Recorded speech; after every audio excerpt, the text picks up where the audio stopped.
Hello, my name is Jake Neely. Today I'm wearing a red shirt to bring me luck, joy, and happiness as I present my Ancient China project. Location: where is China? China is located in Eastern Asia next to the Pacific Ocean. A couple of geographical things to mention are there are two very important rivers, the Yangtze River and the Yellow River. Remember the story about Ping, the little duck that got lost in the Yangtze River? The ancient civilizations would settle near these rivers because the land there was very fertile and they were able to farm there. China has many mountains, a mountain that makes up about 1/3 of all of China. Mount Everest is located in China. It has the world's tallest peak. Ancient China is all about dynasties. What's a dynasty? Dynasty means rulers who belong to the same royal family for generations, and believe me, there were a lot of them. The first were the Shang Dynasty in 1760 BCE. They are known for their tool working and their writing systems.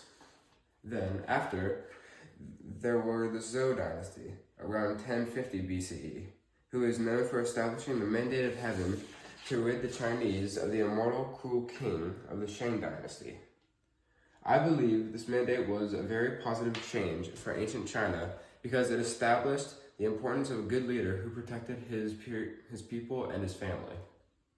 As on my poster board, I've written out a few of the importances of the mandate of heaven.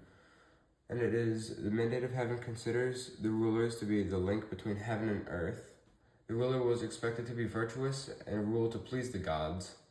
Convinced by ancient scholars the rulers would take care of his people, family would always come first. You had to respect the head of the family. For this idea, we must give credit to Confucius because it was his teachings that encouraged a new idea for governing in the Han and Qing dynasties. On the poster, I have talked about Confucius very briefly. Confucius was a Chinese philosopher and teacher.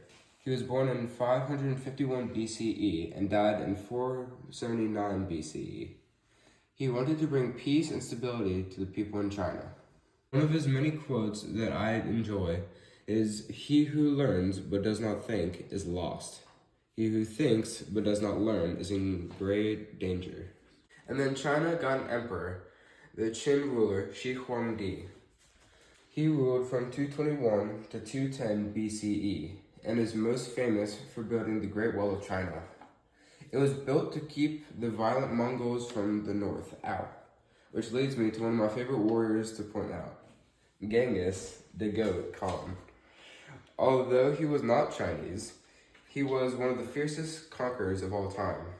He invaded China and is known to go on to be the ruler of the largest empire in history.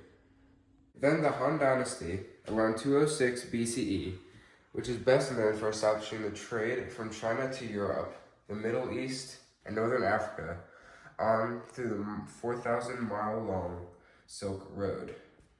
Ancient China traded items like spices, tea, and jade.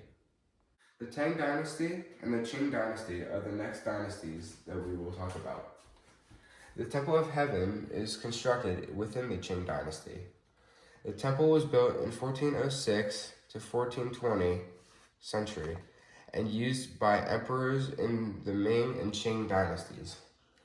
They would pray there as well as make sacrifices of animals, jade, silk, grains, and fruits in return for a bountiful harvest. To follow up, ancient China greatly impacted the world. We have benefited from their many inventions: paper, sailboat rudder, steel, medicines, gunpowder, Confucianism, and Taoism, to mention a few.